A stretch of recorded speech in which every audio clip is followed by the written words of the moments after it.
ജോലി കഴിഞ്ഞ് ഞാൻ നേരെ പോയത് ഫെൽന സൂപ്പർ മാർക്കറ്റിലേക്കാണ്.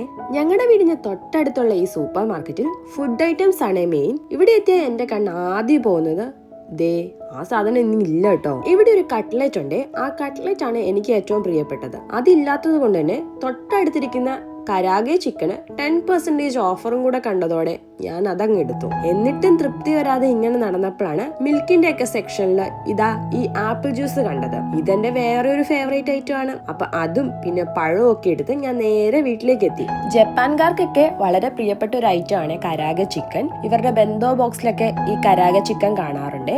ഞാനിത് ചെറുതായിട്ടൊന്ന് മൈക്രോവേവ് വെച്ച് ചൂടാക്കിയിട്ടാണ് കഴിക്കാറ്. അകത്തേക്ക് നല്ല ജ്യൂസിയും പുറമെ ഒരു ചെറിയ ക്രിസ്പി കോട്ടിങ്ങും ഉണ്ട്. എന്തെങ്കിലും ഡിപ്പിലൊക്കെ മുക്കി കഴിക്കാൻ നല്ല ടേസ്റ്റ് ആണ്. എന്റെ അടുത്ത് ഇപ്പൊ അതൊന്നും ഇല്ലാത്തത് കൊണ്ടും പിന്നെ ഞാനൊരു ചിക്കൻ ലവർ ആയതുകൊണ്ട് ഞാനത് അങ്ങനെ കഴിക്കുവാണ്. ഇനിയാണ് ഇന്നത്തെ മെയിൻ സാധനം കാണിക്കാൻ വന്നത്, ആപ്പിൾ ജ്യൂസ്. ഈ ആപ്പിൾ ജ്യൂസിനൊരു പ്രത്യേകതയുണ്ട്. ഈ ആപ്പിൾ ജ്യൂസ് 100% ആപ്പിൾ ജ്യൂസ് ആണ്. ഇതിൽ ആഡഡ് ഫ്ലേവേഴ്സ് ഒന്നുമില്ലേ. അത് നമുക്ക് എളുപ്പത്തിൽ മനസ്സിലാക്കാൻ വേണ്ടിയിട്ട് ജപ്പാനിലെ പാക്കിംഗ് രീതി നമ്മളെ കുറച്ച് ഹെൽപ്പ് ചെയ്യുവേ.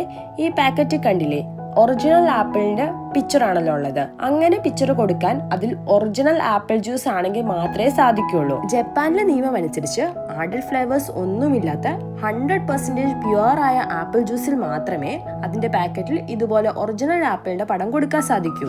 ഇത് ആപ്പിൾ ജ്യൂസിന്റെ കാര്യം മാത്രമല്ല, ഇത് ഞങ്ങൾ ഡെയിലി ഉപയോഗിക്കുന്ന വേറൊരു ജ്യൂസ് ആണ്. ഇതിൽ 70% വെജിറ്റബിൾസും 30% ഫ്രൂട്ട്സും ആണ് ഉള്ളത്. വെജിറ്റബിൾസിന്റെ ഒറിജിനൽ പിക്ചർ അല്ലേ ഇവിടെ കൊടുത്തിരിക്കുന്നത്. അതുകൊണ്ട് ഇതിൽ 100% ആ ജ്യൂസ് ആയിരിക്കും. ആഡഡ് ഫ്ലേവേഴ്സ് ഉള്ള ജ്യൂസ് ഐഡന്റിഫൈ ചെയ്യാൻ വേണ്ടിയിട്ട് അതിന്റെ പുറത്ത് ഇതുപോലുള്ള ഇല്ലിസ്ട്രേഷൻസ് അല്ലെങ്കിൽ ആനിമേറ്റഡ് പിക്ചേഴ്സ് ആയിരിക്കും കൊടുക്കുക.